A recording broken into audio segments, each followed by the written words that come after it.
Matthew Walker, Why We Sleep: Unlocking the Power of Sleep and Dreams, Audiobook, Part 4, Chapter 16, A New Vision for Sleep in the 21st Century. Accepting that our lack of sleep is a slow form of self-euthanasia, what can be done about it? In this book, I have described the problems and causes of our collective sleeplessness. But what of solutions? How can we affect change? For me, addressing this issue involves two steps of logic. First, we must understand why the problem of deficient sleep seems to be so resistant to change, and thus persists and grows worse. Second, we must develop a structured model for affecting change at every possible leverage point we can identify. There is not going to be a single, magic bullet solution. After all, there is not just one reason for why society is collectively sleeping too little, but many. Below, I sketch out a new vision for sleep in the modern world, a roadmap of sorts that ascends through numerous levels of intervention opportunities, visualized in Figure 17. Individual transformation: increasing sleep for an individual can be achieved through both passive methods, which require no effort from the individual and are thus preferable, and active methods, which do. Here are several possibilities that may not be so far-fetched, all of which build on proven scientific methods for enhancing sleep quantity and quality. The intrusion of technology into our homes and bedrooms is claimed by many of my research colleagues to be robbing us of precious sleep, and I agree. Evidence discussed in this book, such as the harmful effects of LED-emitting devices at night, proves this to be true. Scientists have therefore lobbied to keep sleep analog, as it were, in this increasingly digital world, leaving technology out of the discussion. Here, however, I actually disagree. Yes, the future of sleep is about a return to the past in the sense that we must reunite with regular, plentiful sleep, as we once knew a century ago. But to battle against rather than unite with technology is the wrong approach in my mind. For one thing, it's a losing battle. We will never put that technological genie back into its bottle, nor do we need to. Instead, we can use this powerful tool to our advantage. Within 3 to 5 years, I am quite certain there will be commercially available, affordable devices that track an individual's sleep and circadian rhythm with high accuracy. When that happens, we can marry these individual sleep trackers with the revolution of in-home networked devices like thermostats and lighting. Some are already trying to do this as I write. Two exciting possibilities unfold. First, such devices could compare the sleep of each family member in each separate bedroom with the temperature sensed in each room by the thermostat. Using common machine learning algorithms applied over time, we should be able to intelligently teach the home thermostat what the thermal sweet spot is for each occupant in each bedroom, based on the biophysiology calculated by their sleep tracking device, perhaps splitting the difference when there are 2 or more individuals per room. Granted, there are many different factors that make for a good or bad night of sleep, but temperature is very much one of them. Better still, we could program a natural circadian lull and rise in temperature across the night that is in harmony with each body's expectations, rather than the constant nighttime temperature set in most homes and apartments. Over time, we could intelligently curate a tailored thermal sleep environment that is personalized to the circadian rhythms of each individual occupant of each bedroom, departing from the unhelpful non-varying thermal backdrop that plagues the sleep of most people using standard home thermostats. Both these changes require no effort from an individual, and should hasten the speed of sleep onset, increase total sleep time, and even deepen NREM sleep quality for all household members, as discussed in Chapter 13.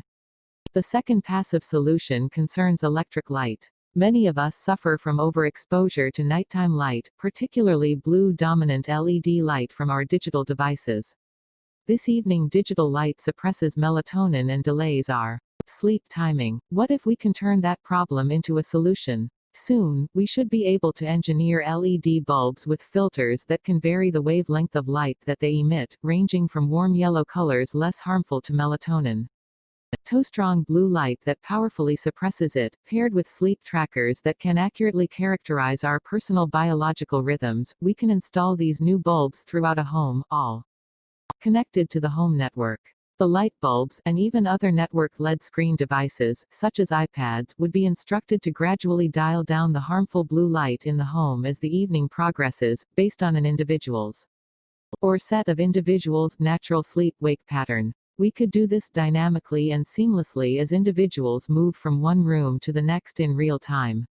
Here again, we can intelligently split the difference on the fly based on the biophysiological mix of whoever is in the room. In doing so, the user's own brains and bodies, measured and translated through the wearables to the networked home, would synergistically regulate light and thus melatonin release that promotes, rather than impedes, optimal regulation of sleep for one and all. It is a vision of personalized sleep medicine. Come the morning, we can reverse this trick. We can now saturate our indoor environments with powerful blue light that shuts off any lingering melatonin. This will help us wake up faster, more alert, and with a brighter mood, morning after morning. We could even use this same light manipulation idea to apply a slight nudge in someone's sleep-wake rhythm within a biologically reasonable range, plus or minus 30 to 40 minutes, should they desire, gradually moving it earlier or later. For example, if you have an unusually early morning meeting in the middle of the workweek, this technology, synced to your online calendar, would gradually begin shifting your circadian rhythm to a slightly earlier bed and rise time starting on Monday. This way, that early morning rise time on Wednesday won't be as miserable, or cause such biological turmoil within your brain and body. This would be equally, if not more, applicable in helping individuals overcome jet lag when traveling between time zones, all dispensed through LED-emitting personal devices that people already travel with: phones, tablets, laptop computers. Why stop at the home environment or in the infrequent circumstance of jet lag? Cars can adopt these same lighting solutions to help manipulate alertness during morning commutes. Some of the highest rates of drowsy driving accidents occur during mornings, especially early mornings. What if car cockpits could be bathed in blue light during early morning commutes? The levels would have to be tempered so as not to distract the driver or others on the road, but you'll recall from Chapter 13 that one does not need especially bright light lux to have a measurable impact of melatonin suppression and enhanced wakefulness. This idea could be particularly helpful in those parts of the northern and southern hemispheres during their respective winter mornings where this issue is most problematic. In the workplace, for those lucky enough to have their own office, lighting rhythm could be custom fit to the occupant using the same principles. But even cubicles, which are not so different from the cell of a car, could be personally tailored in this light-dependent manner, based on the individual sitting in that cubicle. How much benefit such changes would make remains to be proven, but I can already tell you of some data from ever sleep-sensitive NASA with which I worked in sleep issues early in my career. Astronauts on the International Space Station travel through space at 17,500 miles per hour and complete an orbit of the Earth once every 90 to 100 minutes. As a result, they experience daylight for about 50 minutes, and night for about 50 minutes. Although astronauts are therefore treated to the delight of a sunrise and sunset 16 times a day, it wreaks utter havoc on their sleep-wake rhythms, causing terrible issues with insomnia and sleepiness. Make a mistake at your job on planet Earth, and your boss may reprimand you. Make a mistake in a long metal tube floating through the vacuum of space with payloads and mission costs in the hundreds of millions, and the consequences can be much, much worse. To combat this issue, NASA began collaborating with a large electrical company some years ago to create just the types of special light bulbs I describe. The bulbs were to be installed in the space station to bathe the astronauts in a much more Earth-like cycle of 24-hour light and dark. With regulated environmental light came a superior regulation of the astronauts' biological melatonin rhythms, including their sleep, thereby reducing operations errors associated with fatigue. I must admit that the development cost of each light bulb was in the neighborhood of $300,000. But numerous companies are now hard at work constructing similar bulbs for a fraction of that cost. The first iterations are just starting to come to market as I write. When costs become more competitive with standard bulbs, these and many other possibilities will become a reality, solutions that are less passive, requiring an individual to actively participate in change will be harder to institute. Human habits, once established, are difficult to change. Consider the countless New Year's resolutions you've made but never kept. Promises to stop the overeating, to get regular exercise, or to quit smoking. are but a few examples of habits we often want to change to prevent ill health, yet rarely succeed at actually changing. Our persistence in sleeping too little may similarly appear to be a lost cause, but I am optimistic that several active solutions will make a real difference for sleep. Educating people about sleep through books, engaging lectures, or television programs can help combat our sleep deficit.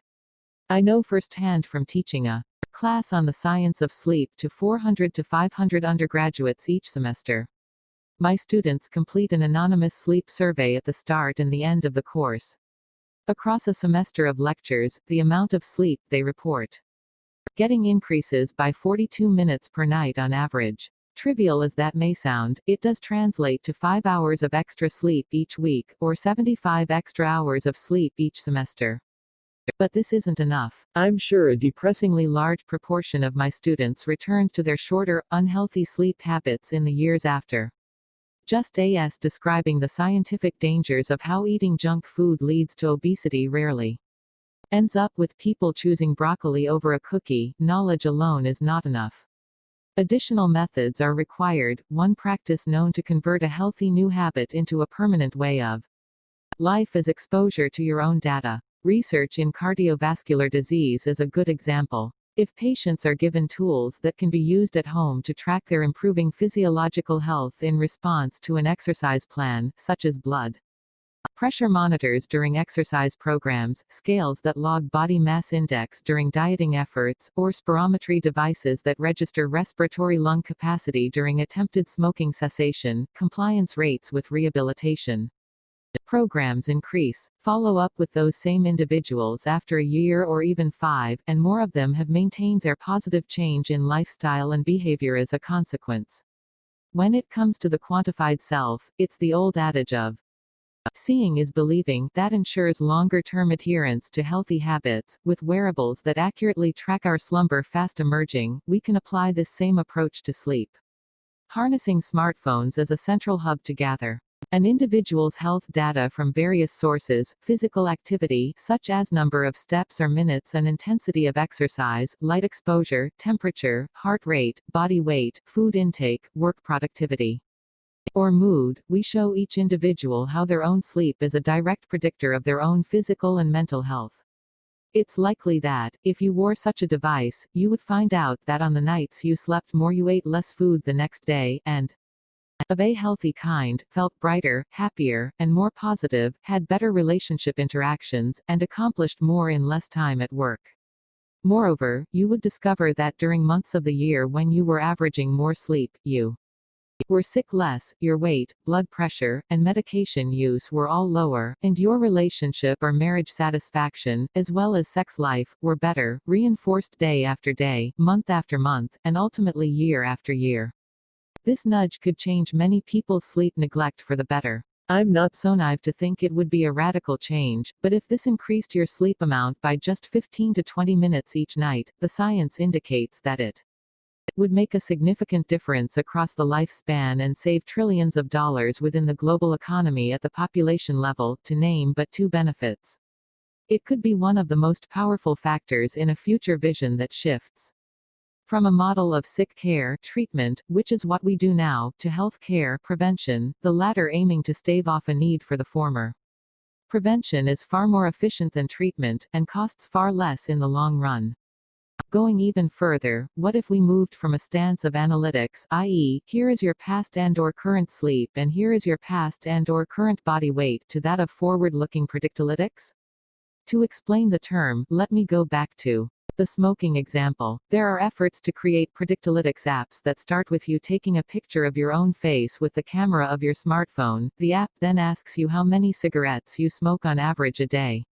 Based on scientific data that understand how smoking quantity impacts outward health features such as bags under your eyes, wrinkles, psoriasis, thinning hair, and yellowed teeth, the app predictively modifies your face on the assumption of your continued smoking, and does so at different future time points, 1 year, 2 years, 5 years, 10 years. The very same approach could be adopted for sleep, but at many different levels, outward appearance as well as inward brain and body health.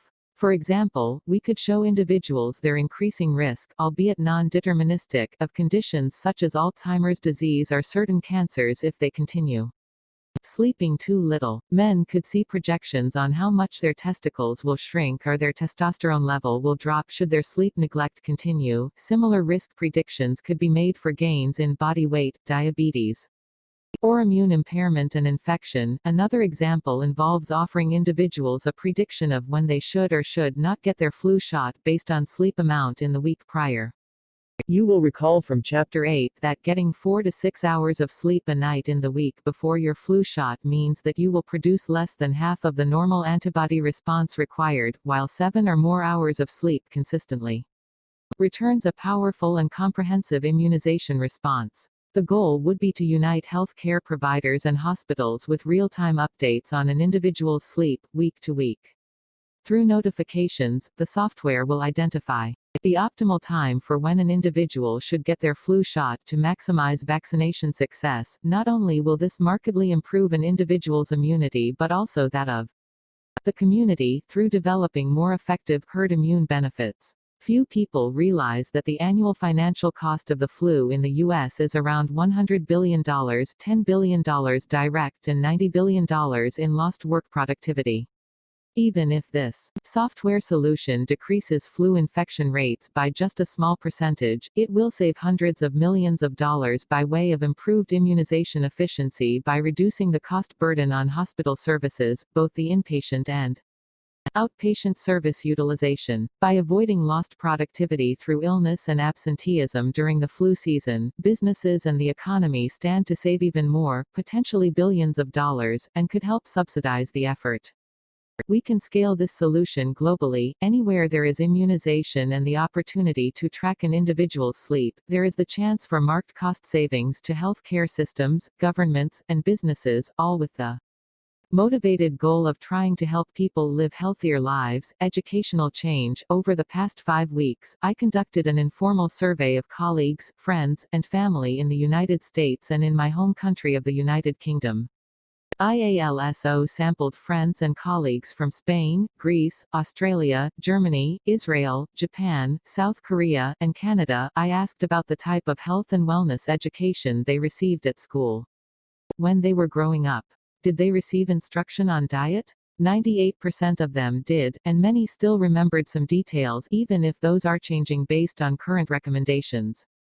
Did they receive tutelage on drugs, alcohol, safe sex, and reproductive health? 87% said yes. Was the importance of exercise impressed upon them at some point during their schooling, and/or was the practice of physical education activities mandatory on a weekly basis? Yes, 100% of people confirmed it was. This is hardly a scientific data set, but still, some form of dietary, exercise, and health-related schooling appears to be part of a worldwide educational plan that most children in developed nations receive. When I asked this same diverse set of individuals if they had received any education about sleep, the response was equally universal in the opposite direction. 0% received any educational materials or information about sleep. Even in the health and personal wellness education that some individuals described, there was nothing resembling lip service to sleep's physical or mental health importance. If these individuals are representative, it suggests that sleep holds no place in the education of our children. Generation after generation, our young minds continue to remain unaware of the immediate dangers and protracted health impacts of insufficient sleep, and I for one feel that is wrong. I would be keen to work with the World Health Organization to develop a simple educational module that can be implemented in schools around the world. It could take many forms, based on age group, an animated short accessible online, a board game in physical or digital form, one that could even be played internationally with sleep pen pals, or a virtual environment that helps you explore the secrets of sleep.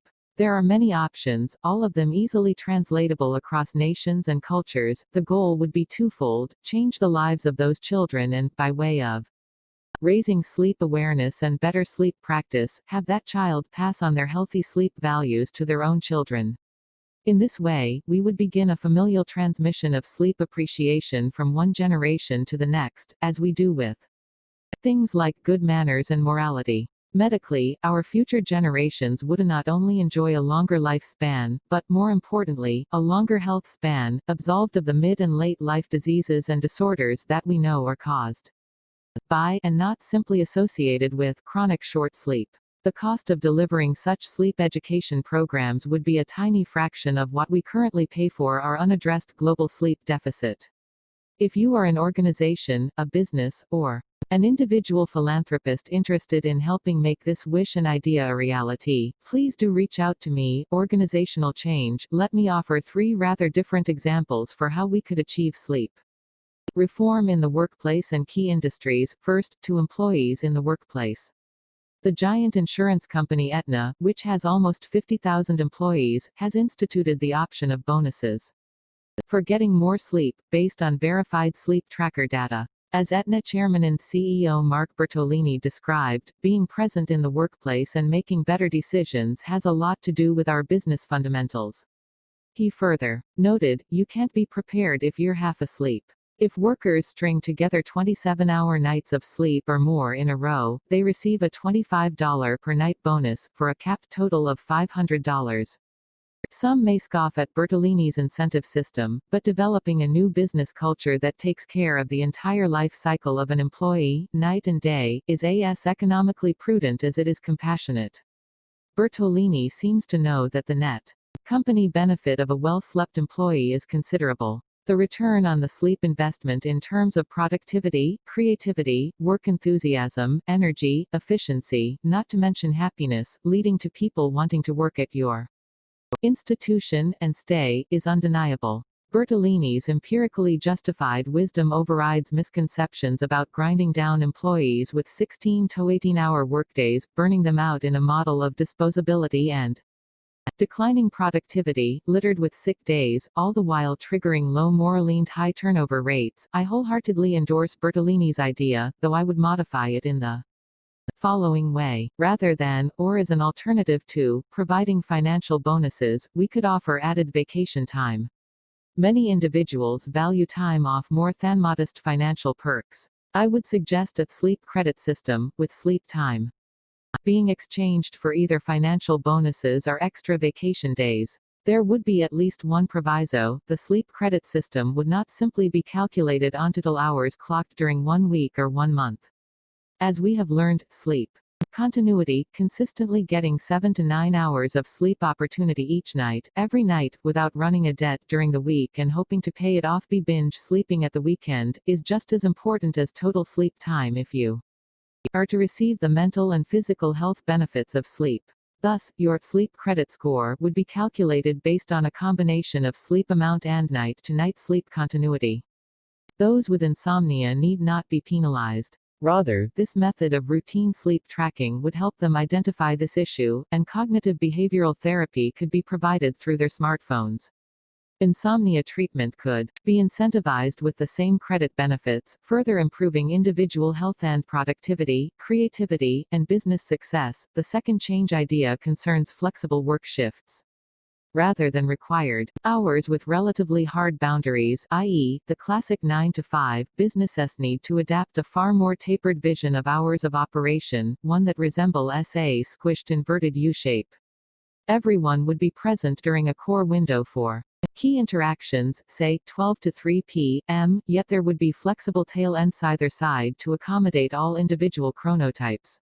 Owls could start work late, e.g., noon, and continue into the evening, giving their full force of mental capacity and physical energy to their jobs. Larks can likewise do so with early start and finish times, preventing them from having to coast through the final hours of the standard workday with inefficient sleepiness. There are secondary benefits. Take rush hour traffic as just one example, which would be lessened in both the morning and evening phases. The indirect cost savings of time, money, and stress would not be trivial. Maybe your workplace claims to offer some version of this. However, in my consulting experience, the opportunity might be suggested but is rarely embraced as acceptable, especially in the eyes of managers and leaders. Dogmas and mindsets appear to be one of the greatest rate-limiting barriers preventing better, i.e., sleep smart, business practices. The third idea for sleep change within industry concerns medicine. as urgent as the need to inject more sleep in residents' work schedules is the need to radically rethink how sleep factors into patient care. I can illuminate this idea with two concrete examples. Example 1, pain. The less sleep you have had, or the more fragmented your sleep, the more sensitive you are to pain of all kinds. The most common place where people experience significant and sustained pain is often the very last place they can find. Sound sleep, a hospital. If you have been unfortunate enough to spend even a single night in the hospital, you will know this all too well. The problems are especially compounded in the intensive care unit, where the most severely sick, i.e., those most in need of sleep's help, are cared for. Incessant beeping and buzzing from equipment, sporadic alarms, and frequent tests prevent anything resembling restful or plentiful sleep for the patient. Occupational health studies of inpatient rooms and wards report a decibel level of sound pollution that is equivalent to that of a noisy restaurant or bar 24 hours a day.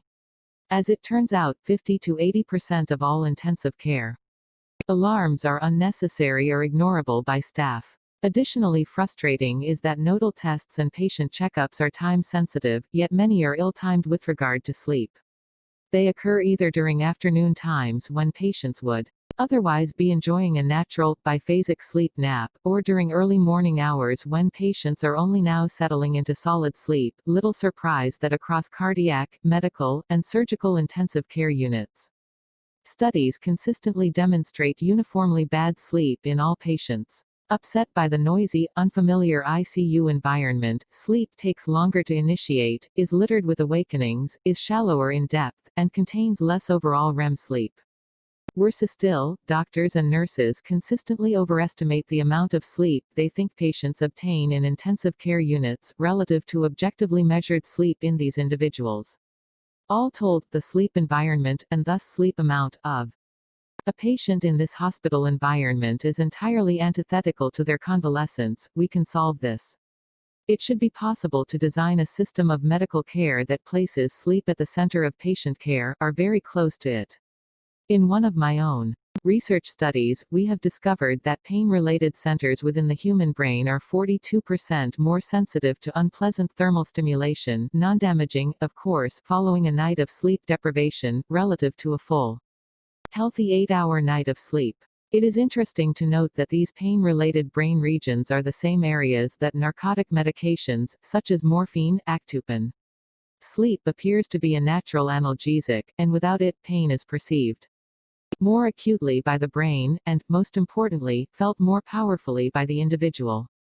Morphine is not a desirable medication, by the way. It has serious safety issues related to the cessation of breathing, dependency, and withdrawal, together with terribly unpleasant side effects. These include nausea, loss of appetite, cold sweats, itchy skin, and urinary and bowel issues, not to mention a form of sedation that prevents natural sleep. Morphine also alters the action of other medications, resulting in problematic interaction effects. Extrapolating from a now extensive set of scientific research, we should be able to reduce the dose of narcotic drugs on our hospital wards by improving sleep conditions. In turn, this would lessen safety risks, reduce the severity of side effects, and decrease the potential for drug interactions. Improving sleep conditions for patients would not only reduce drug doses, it would also boost their immune system. Inpatients could therefore mount a far more effective battle against infection and accelerate postoperative wound healing. With hastened recovery rates would come shorter inpatient stays, reducing health care costs and health insurance rates. Nobody wants to be in the hospital any longer than is absolutely necessary. Hospital administrators feel like wise. Sleep can help. The sleep solutions need not be complicated. Some are simple and inexpensive, and the benefits should be immediate. We can start by removing any equipment and alarms that are not necessary for any one patient. Next, we must educate doctors, nurses, and hospital administrations on the scientific health benefits of sound sleep, helping them realize the premium we must place on patients' slumber.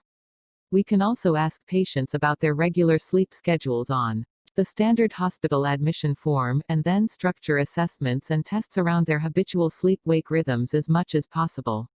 When I'm recovering from an appendicitis operation, I certainly don't want to be woken up At 6:30 a.m. when my natural rise time is 7:45 a.m. Other simple practices. Supply all patients with earplugs and a face mask when they first come onto a ward, just like the complimentary air travel bag you are given on long-haul flights. Use dim, non-LED lighting at night and bright lighting during the day. This will help maintain strong circadian rhythms in patients, and thus a strong sleep-wake pattern. None of these is especially costly. Most of them could happen tomorrow, all of them to the significant benefit of a patient's sleep, I'm certain. Example 2, neonates. To keep a preterm baby alive and healthy is a perilous challenge. Instability of body temperature, respiratory stress, weight loss, and high rates of infection can lead to cardiac instability, neurodevelopment impairments, and death. At this premature stage of life, infants should be sleeping the vast majority of the time, both day and night. However, in most neonatal intensive care units, strong lighting will often remain on throughout the night, while harsh electric overhead light assaults the thin eyelids of these infants during the day. Imagine trying to sleep in constant light for 24 hours a day. Unsurprisingly, infants do not sleep normally under these conditions. It is worth reiterating that which we learned in the chapter on the effects of sleep deprivation in humans and rats. A loss in the ability to maintain core body temperature, cardiovascular stress, respiratory suppression, and a collapse of the immune system. Why are we not designing NICUs and their care systems to foster the very highest sleep amounts, thereby using sleep as the life-saving tool that Mother Nature has perfected it to be? In just the last few months, we have preliminary research findings from several NICUs that have implemented dim lighting conditions during the day and near blackout conditions at night. Under the conditions, infant sleep stability, time, and quality all improved. Consequentially, 50 to 60% improvements in neonate weight gain and significantly higher oxygen saturation levels in blood were observed, relative to those preterms who did not have their sleep prioritized and thus regularized. Better still, these well-slept preterm babies were also discharged from the hospital 5 weeks earlier. We can also implement this strategy in underdeveloped countries without the need for costly lighting changes by simply placing a darkening piece of plastic, a light diffusing shroud, if you will, over neonatal cots. The cost is less than $1, but will have a significant, lux-reducing benefit, stabilizing and enhancing sleep. Even something as simple as bathing a young child at the right time before bed, rather than in the middle of the night, as I've seen occur, would help foster, rather than perturb, good sleep. Both are globally viable methods. I must add that there is nothing stopping us from prioritizing sleep in similarly powerful ways across all pediatric units for all children in all countries, public policy and societal change. At the highest levels, we need better public campaigns educating the population about sleep. We spend a tiny fraction of our transportation safety budget warning people of the dangers of drowsy driving compared with the countless campaigns and awareness efforts regarding accidents linked to drugs or alcohol. This despite the fact that drowsy driving is responsible for more accidents than either of these two issues, and is more deadly. Governments could save hundreds of thousands of lives each year if they mobilized such a campaign. It would easily pay for itself, based on the cost savings to the health care and emergency services bills that drowsy driving accidents impose. It would of course help lower health care and auto insurance rates and premiums for individuals. Prosecutorial law regarding drowsy driving is another opportunity. Some states have a vehicular manslaughter charge associated with sleep deprivation, which is of course far harder to prove than blood alcohol level. Having worked with several large automakers, I can report that soon we will have smart technology inside of cars that may help us know, from a driver's reactions, eyes, driving behavior, and the nature of the crash, what the prototypical signature ISOF a clearly drowsy driving accident. Combined with a personal history, especially as personal sleep tracking devices become more popular, we may be very close to developing the equivalent of a breathalyzer for sleep deprivation. I know that may sound unwelcome to some of you, but it would not if you had lost a loved one to a fatigue-related accident. Fortunately, the rise of semi-autonomous driving features in cars can help us avoid this issue. Cars can use these very same signatures of fatigue to heighten their watch and, when needed, take greater self-control of the vehicle from the driver. At the very highest levels, transforming entire societies will be neither trivial nor easy. Yet we can borrow proven methods from other areas of health to shift society's sleep for the better. I offer just one example. In the United States, many health insurance companies provide a financial credit to their members for joining a gym. Considering the health benefits of increased sleep amount, why don't we institute a similar incentive for racking up more consistent and plentiful slumber? Health insurance companies could approve valid commercial sleep tracking devices that individuals commonly own. You, the individual, could then upload your sleep credit score to your healthcare provider profile. Based on a tiered, pro-rata system, with reasonable threshold expectations for different age groups, you would be awarded a lower insurance rate with increasing sleep credit on a month-to-month basis. Like exercise, this in turn will help improve societal health en masse and lower the cost of healthcare utilization, allowing people to have longer and healthier lives, even with lower insurance paid by the individual health insurance companies. Would still gain, as it would significantly decrease the cost burden of their insured individuals, allowing for greater profit margins. Everyone wins. Of course, just like Kia gym membership, some people will start off adhering to the regime but then stop, and some may look for ways to bend or play the system regarding accurate sleep assessment. However, even if only 50 to 60% of individuals truly increase their sleep amount, it could save tens or hundreds of millions of dollars. In terms of health costs, not to mention hundreds of thousands of lives, this tour of ideas offers, I hope, some message of optimism rather than the tabloid-like doom with which we are so often assaulted in the media regarding all things health. More than hope, however, I wish for it to spark better sleep solutions of your own, ideas that some of you may translate into a non- or for-profit commercial venture, perhaps. Conclusion: to sleep or not to sleep, within the space of a mere 100 years, human beings have abandoned their biologically mandated need for adequate sleep, one that evolution spent 3,400,000 years perfecting in service of life support functions.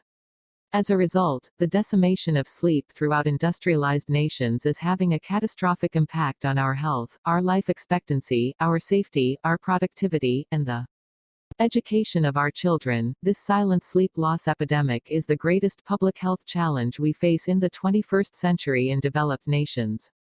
If we wish to avoid the suffocating noose of sleep neglect, the premature death it inflicts, and the sickening health it invites, a radical shift in our personal, cultural, professional, and societal appreciation of sleep must occur. I believe it is time for us to reclaim our right to a full night of sleep, without embarrassment or the damaging stigma of laziness. In doing so, we can be reunited with that most powerful elixir of wellness and vitality, dispensed through every conceivable biological pathway. Then we may remember what it feels like to be truly awake during the day, infused with the very deepest plenitude of being. Acknowledgements: the staggering devotion of my fellow sleep scientists in the field, and that of the students in my own laboratory, made this book possible. Without their heroic research efforts, it would have been a very thin, uninformative text. Yet scientists and young researchers are only half of the facilitating equation when it comes to discovery. The invaluable and willing participation of research subjects and patients allows fundamental scientific breakthroughs to be uncovered. I offer my deepest gratitude to all of these individuals. Thank you. 3 other entities were instrumental in bringing this book to life.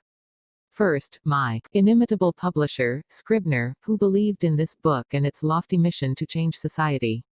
Second, my deftly skilled, inspiring, and deeply committed editors, Shannon Welch and Catherine Belden.